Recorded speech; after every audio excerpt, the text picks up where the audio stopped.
Welcome to Suman TV. నేను మీ రమేష్. శ్రీ సత్యసాయి జిల్లా కదిరి మండలం కుమ్మరవాన్లపల్లి పేలుడు ఘటనకు సంబంధించి అనేక విషయాలు వెలుగు చూస్తున్నాయి. ఈ పేలుడు ఘటనకు కారణం జిల్టన్ స్టిక్స్ డిటోనేటర్స్ అని అధికారులు ప్రాథమికంగా నిర్ధారణకు వచ్చారు. కదిరి మండలం కుమ్మరవాన్లపల్లి గ్రామంలో వెంకన్న అనే వ్యక్తి ఓ ఇంటిని అద్దెకు తీసుకున్నట్లు చెప్తున్నారు. ఇతను గత 10 సంవత్సరాలుగా రోడ్లు, క్వారీలలో ట్రాక్టర్ ద్వారా బ్లాస్టింగ్ పనులు చేస్తుంటాడని, అతని ఇంటి నుంచే మొదట్లో పొగలు వచ్చి ఈ పేలుడుకు కారణమైందని అధికారులతో పాటు అక్కడ స్థానికులు కూడా ప్రాథమికంగా నిర్ధారణకు వచ్చారు. దీంతో పాటు స్థానికులు చెప్పిన కథనం ప్రకారం వెంకన్న ఇంటి నుంచి మంటలు రావడంతో చాలా వరకు వాటిని ఆర్పడానికి ఎక్కువ సంఖ్యలో ఆ ఇంటి వద్దకు చేరుకున్నారు. అయితే అప్పటికే వెంకన్న ఇంటి నుంచి బయటకు వచ్చేశాడు. ఇంటిలో పేలుడు పదార్థాలు ఉన్నాయన్న విషయం తెలియక చాలా మంది అక్కడికి చేరుకోవడం జరిగింది. ప్రత్యేకించి మంటలను ఆర్పాలని చాలా మంది ప్రయత్నించారు. కానీ ఇంట్లో పేలుడు పదార్థాలు ఉన్నాయన్న విషయం గ్రహించిన వెంకన్న ఇంటి నుంచి బయటకు వచ్చినట్లు చెప్తున్నారు. దీంతో ఒక్కసారిగా పేలుడు సంభవించి ఇల్లు మొత్తం నేలమట్టమైంది. ఈ ప్రమాదంలోనే దాదాపు 5 మంది మృతి చెందినట్లు చెప్తున్నారు. ఈ ప్రమాదంలో 5 మంది మృతి చెందారు. కాగా అక్కడికక్కడే 2 మృతి చెందగా మిగిలిన వారు ఆసుపత్రిలో చికిత్స పొందుతూ మృత్యువాత పడ్డారు. తాజాగా మృతులకు సంబంధించిన వివరాలు కూడా వెల్లడై మృతులంతా కూడా అక్కడి స్థానికులే కావడం ఇక్కడ మరో విశేషం.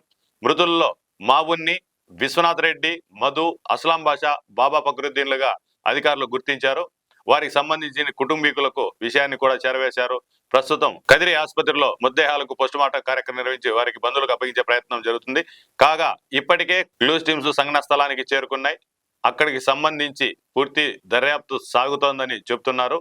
కాగా ఈ ఘటనా స్థలాన్ని పరిశీలించిన జిల్లా కలెక్టర్ శ్యామ్ ప్రసాద్ పలు విషయాలు వెల్లడించారు. ఎక్కడైతే బ్లాస్టింగ్ జరిగిందో ఇల్లు వెంకన్న అనే వ్యక్తి అద్దెకు తీసుకున్నట్లుగా జిల్లా కలెక్టర్ వివరించారు. ఆయన బ్లాస్టింగ్ పనులకు వెళ్లేవాడని, బ్లాస్టింగ్ పనులు గత 10 ఏళ్లుగా సాగించేవాడనే విషయాన్ని కూడా జిల్లా కలెక్టర్ శ్యామ్ ప్రసాద్ వెల్లడించారు. కాగా ఈ ఘటనకు సంబంధించి ఇప్పటికే 5 మంది మృతి చెందగా దాదాపు మరో 20 మంది వరకు తీవ్రంగా గాయపడ్డ వారి మెరుగైన చికిత్స అందించే విధంగా చర్యలు చేపట్టినట్లు జిల్లా కలెక్టర్ శ్యామ్ ప్రసాద్ వెల్లడించారు. దురదృష్టమైన సంఘటన మన కుమ్మరవాండ్లపల్లి కదిరి మండలంలో 12 గంటలు ఆ ప్రాంతంలో ఒక పేలుడు సంభవించింది. ఆ పేలుడు సంభవించడం వల్ల 4 చనిపోవడం జరిగింది. అండ్ 20 మంది దాకా గాయాలు అందులో ఒక పర్సన్కి హెడ్ ఇంజురీ కూడా అయితే వెంటనే అతన్ని గవర్నమెంట్ జనరల్ హాస్పిటల్ అనంతపూర్కి పంపించడం జరిగింది. అయితే ఈ సంఘటనలో అంటే ఎవరైతే ఇల్లు అద్దెకు తీసుకుని ఉన్నారో వెంకన్న అనే అతను గత ఒక 10 ఏళ్ళ నుంచి కూడా అతను ఈ రోడ్ వర్క్స్, అగ్రికల్చర్ వర్క్స్కి సంబంధించి ఈ బ్లాస్టింగ్ పనులు చేస్తూ ఉంటారు. ఒక ట్రాక్టర్ సహాయకారంతో ఆ బ్లాస్టింగ్ వర్క్స్ చేస్తూ ఉంటారు ఆయన.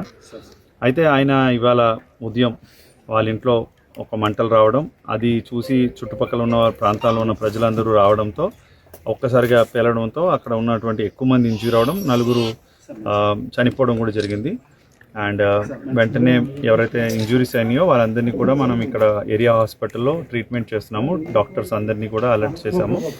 అండ్ అక్కడ సూపరింటెండెంట్ అనంతపూర్ని కూడా అలర్ట్ చేసి వారికి మెరుగైన వైద్యం అందించడానికి ఏర్పాట్లు చేస్తున్నాం.